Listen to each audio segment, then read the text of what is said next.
എല്ലാവർക്കും നമസ്കാരം. ജോമോൺസ് അക്കാഡമിയിൽ നിന്നും ജോമോനാണ്. DHA, ഹാദ്, എമോജ്, പ്രോമെട്രിക്, പിയേഴ്സൺ വ്യൂ, NHR പോലുള്ള എക്സാമുകൾക്ക് വളരെ ഇമ്പോർട്ടൻ്റ് ആയിട്ട് ചോദിക്കുന്ന ഒരു ടോപ്പിക്കാണ് ഫിയോക്രോമോസൈറ്റോമ എന്ന് പറയുന്നത്. ഫിയോക്രോമോസൈറ്റോമ എന്ന് പറയുന്നത് നമ്മുടെ അഡ്രീനൽ മെഡുലയ്ക്ക് ഉണ്ടാകുന്ന ഒരു ട്യൂമറാണ്. അഡ്രീനൽ ഗ്ലാൻഡിന് രണ്ട് പാർട്സ് ആണുള്ളത്, outer portion cortex, inner portion medulla. ആ ഇന്നർ പോർഷനായ മെഡുലയ്ക്ക് ഉണ്ടാകുന്ന ട്യൂമറാണ് ഫിയോക്രോമോസൈറ്റോമ എന്ന് പറയും.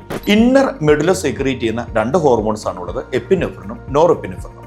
രണ്ടിനും കൂടെ നമ്മൾ ഒരുമിച്ച് പറയുന്ന പേരാണ് കാറ്റക്കോളമൈൻസ് എന്ന് പറയും. ഫിയോക്രോമോസൈറ്റോമ എന്ന് പറയുന്ന അഡ്രിനൽ മെഡുലയ്ക്ക് ഉണ്ടാകുന്ന ട്യൂമർ വന്നു കഴിയുമ്പോൾ ഈ കാറ്റക്കോളമൈൻ ലെവല് എലിവേറ്റ് ആവുകയും പേഷ്യൻ്റെ BPയും ഹാർട്ട് റേറ്റും കൂടുകയും പാൽപിറ്റേഷൻ, ഹെഡേക്ക് ഉണ്ടാവുകയും ചെയ്യും.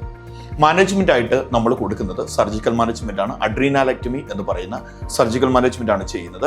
അഡ്രീനാലക്ടമി ചെയ്തു കഴിഞ്ഞാൽ പോസ്റ്റ് ഓപ്പറേറ്റീവ് പീരീഡിൽ പേഷ്യൻ്റെ യൂറിൻ ഔട്ട്പുട്ട് ക്ലോസ് മോണിറ്റർ ചെയ്യണം. അതുപോലെ തന്നെ എപ്പിനെഫ്രിൻ്റെയും നോറെപ്പിനെഫ്രിൻ്റെയും മെറ്റബോളിസം നമ്മുടെ ബോഡിയിൽ നടക്കുമ്പോൾ ഉണ്ടാകുന്ന ഒരു ബൈ പ്രോഡക്റ്റ് ആണ് VMA, വാനൈൽ മാൻഡലിക് ആസിഡ്. ഈ ബൈ പ്രോഡക്റ്റ് ആയ VMA നമ്മുടെ ബോഡിയിൽ നിന്നും എക്സ്ക്രീറ്റ് ആയി പോകുന്നത് യൂറിൻ വഴിയാണ്. അതുകൊണ്ട് തന്നെ ഫിയോക്രോമോസൈറ്റോമയുടെ കൺഫർമേറ്ററി ടെസ്റ്റ് എന്ന് പറയുന്നത് 24 hours യൂറിൻ VMA ടെസ്റ്റ് ആണ്. ഇതുപോലെയുള്ള കൂടുതൽ ഇൻഫോർമേറ്റീവ് വീഡിയോസ് കാണുന്നതിന് ജോമോൺസ് അക്കാഡമിയുടെ യൂട്യൂബ് ചാനൽ സബ്സ്ക്രൈബ് ചെയ്യുക. അതുപോലെ തന്നെ DHA, ഹാദ്, എമോജ്, പ്രോമെട്രിക്, പിയേഴ്സൺ വ്യൂ, NHR പോലെയുള്ള എക്സാമുകൾക്ക് പ്രിപ്പയർ ചെയ്യാൻ ആഗ്രഹിക്കുന്നു എന്നുണ്ടെങ്കിൽ ജോമോൺസ് അക്കാഡമിയുമായി ബന്ധപ്പെടുക. Thank you.